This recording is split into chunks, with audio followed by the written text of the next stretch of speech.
साथियों, यहाँ अभी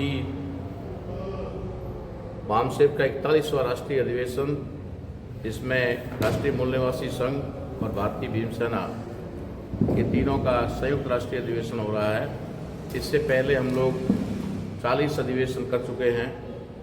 हमारे से पहले और लोगों ने ऐसे करके 41वां अधिवेशन है।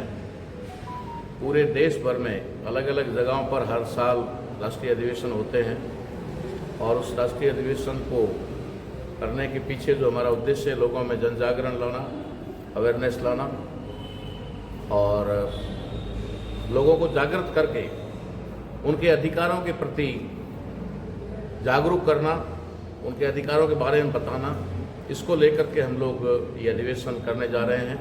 ये अधिवेशन कल 26 तारीख को शुरू हुआ है, आज दूसरा दिन है और कल तक यानी 3 दिन तक ये अधिवेशन यहाँ पर चलेगा और पूरे देश भर से जो भी इंटरेक्शन लोग आए हुए हैं, जितने भी विद्वान लोग हैं, वे अपने अपने विचार रख करके लोगों को बताने की कोशिश करेंगे।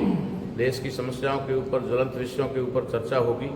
पूरे देश भर के अलग अलग राज्यों से यहाँ लोग डेलीगेट के रूप में आए हुए हैं और वे सारे लोग किसी मूवमेंट से ही जुड़े हुए हैं और सारे लोग जो संविधान को समर्पित जो मूवमेंट है हमारा, उसी में काम करने वाले लोग। सर, आपने पूरे देश को छोड़कर हैदराबाद को ही क्यों चुना? वैसे हमने देश को छोड़ा नहीं है, देश पूरा हैदराबाद में इकट्ठा किया है जी। क्योंकि हैदराबाद को चुनने का आपका जो सवाल है उसके लिए ये है कि हम लोग नॉर्थ इंडिया और साउथ इंडिया, जहां अलग अलग हमारे महापुरुषों ने मूवमेंट चलाए हैं, उन मूवमेंट को एक साथ ज्वाइंट करना चाह रहे हैं। जैसा कि भारतीय भीमसेना अभी श्याम सुंदर साहब ने यहाँ साउथ में बनाई थी, तो इसी प्रकार से बामसेब जो है ऑल इंडिया में काम कर रहा है, बाबा साहब अम्बेडकर के ही मूवमेंट को आगे बढ़ा रहा है। तो भारतीय भीमसेना, राष्ट्रीय मूल निवासी संघ और बामसेब, इनको आपस में जोड़ करके कैसे मूवमेंट को नेशनल लेवल पे और इंटरनेशनल लेवल पे पहुंचाया जाए, इसको लेकर के हमने इस साल के अधिवेशन के लिए साउथ इंडिया को चुना और उसमें हैदराबाद सिटी को तय किया गया। उससे पहले भी हमारे अलग अलग अधिवेशन, जैसे पिछले साल हमारा नागपुर में हुआ था, तो हर साल किसी न किसी प्रदेश के बड़े शहर में या राजधानी में हम लोग करते हैं और विशेष करके हैदराबाद में करने का उद्देश्य यही है कि साउथ के लोगों को इस मैन मूवमेंट से जोड़ना। जोड़ने के अलावा इसका संगठन का क्या उद्देश्य है सर? जी, उद्देश्य क्या है सर अधिवेशन लगाने का? उद्देश्य मैं पहले बता चुका हूँ, लेकिन आपको बता देंगे।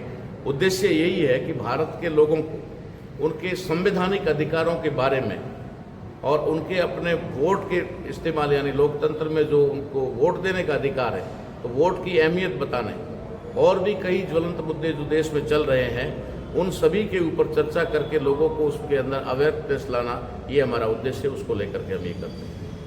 और संवैधानिक विषय के बारे में आप क्या, मतलब जो आपने रखा है यहाँ पर संविधान का विषय, संविधान सेव एंड इम्प्लीमेंट, ये हमने भारत के अंदर 2010 से एक अभियान शुरू किया था, भारतीय संविधान बचाओ और लागू करो। उसी मूवमेंट को आगे बढ़ाते हुए भारतीय संविधान को पूरे देश के अंदर कैसे प्रस्तावित किया जाए, कैसे लागू करवाया जाए और जो अमेंडमेंट या संशोधन के माध्यम से संविधान को छेड़खानी की जा रही है, बदलने के प्रयास किए जा रहे हैं, उसको रोकने का और उसके प्रति लोगों को जागृत करने का, ताकि संविधान को बचाया जा सके। संविधान बचेगा तो लोकतंत्र बचेगा और लोकतंत्र बचेगा तो देश बचेगा। इस अभियान और मूवमेंट के तहत हमने ये चलाया हुआ है। लोगों का कैसा समर्थन रहा सर यहाँ पर? यहाँ पर स्थानीय लोगों का काफ़ी अच्छा समर्थन है। यहाँ आंध्रा के लोग भी आए हुए हैं, कर्नाटक के लोग भी आए हुए हैं, तमिलनाडु से भी हैं और बाकी नॉर्थ इंडिया के अंदर पंजाब, हरियाणा, उत्तर प्रदेश, गुजरात, महाराष्ट्र, सभी लगभग राज्यों के लगभग 17 से 18 राज्यों के लोग यहाँ पार्टिसिपेट कर रहे हैं और वे सारे के सारे लोग जो है वो इसके सपोर्ट कर रहे हैं। सर, पूरे बामसेब के मंच से हमने बहुत से महापुरुषों की तस्वीरें देखी हैं, लेकिन इस बार आपके मंच से जो 2 नए चेहरे दिखाई दे रहे हैं। एक है ऑनरेबल चरण बेसरा साहब और श्याम सुंदर सर। तो ये हमारे लिए फर्स्ट टाइम हमने इनको देखा है, तो इनके बारे में क्या कहना चाहते हैं?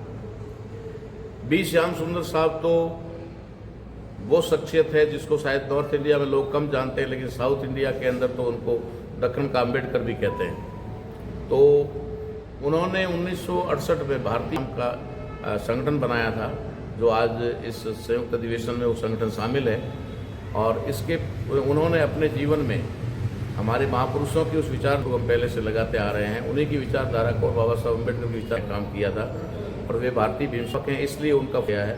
दूसरा फोटो जो हमारा है बेसरा जी का है, ये वेस्ट बंगाल से आते हैं और उन्होंने भी अपना पूरा जीवन के अंदर समर्पित किया, लगाया और वे हमारे संगठन के वरिष्ठ पदाधिकारी में भी रहे हैं, दुनिया में नहीं है और उनके लिए ये पहला राष्ट्रीय अधिवेशन है जिसमें वो उपस्थित नहीं रहे हैं, इसलिए हमने ये पूरा अधिवेशन उनको समर्पित किया है। सर, नॉर्थ इंडिया और साउथ इंडिया को जोड़ने के लिए कौन सी कड़ी का काम अभी कर रहे हैं? जो हमारे महापुरुषों ने मूवमेंट चलाए थे, चाहे नॉर्थ इंडिया में कांसीराम साहब ने चलाया, इस प्रकार से यहाँ पर जो मूवमेंट चलाया वो बी श्याम सुंदर साहब ने चलाया। मूवमेंट एक ही था, नाम अलग अलग थे, या फिर उस समय की मजबूरियाँ कुछ रही होगी कि वो अपने अपने हिसाब से अपने अपने एरिया और क्षेत्र में कर रहे थे। अब हमें एक राष्ट्रव्यापी आंदोलन की आवश्यकता है कि देश के अंदर जिस प्रकार से समस्याएं जो है विकराल रूप धारण करती जा रही है, संविधान खतरे में पड़ता जा रहा है, इसके लिए नेशनल वाइड एक प्रोग्राम और एक ही कार्यक्रम, एक आंदोलन हमें बनाना है। उसके लिए हम लोग नॉर्थ से जो जैसे बंगाल से लोग आए हुए हैं उनके और साउथ इंडिया के लोगों को आपस में जोड़ना चाहते हैं। ये संगठन और उसके मूवमेंट की वजह से हो रहा है। जी, थैंक यू सर। एक और सर